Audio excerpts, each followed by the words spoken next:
Welcome to our channel. Today we how to restore custom domain UI redirects in GoDaddy step by step clearly.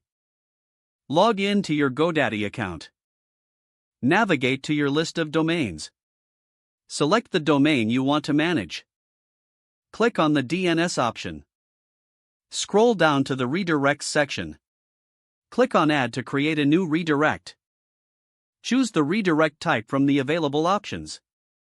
Enter the desired URL you want to redirect to. Specify the redirect type as either temporary or permanent.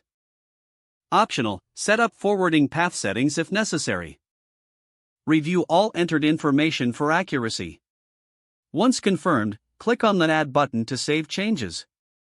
Allow a few minutes for the redirect settings to take effect. Test the redirect by entering your domain in a browser. Ensure it directs correctly to the specified URL. If issues arise, double-check the entered details and settings. Repeat the process if additional redirects are needed. If the page does not load, refresh the browser or try again in a private or incognito window. Make sure you are using the correct email address, then retype it carefully to avoid small typos. If your password is not accepted, use the reset option and create a new strong password you can remember. Check your spam folder for verification or security emails, then complete any requested confirmation steps.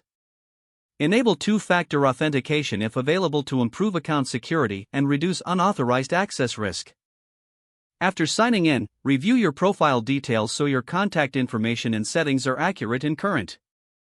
If you see an error message, note it down and try again after restarting your device and log out when you finish, especially on shared devices, to keep your account and payment information secure.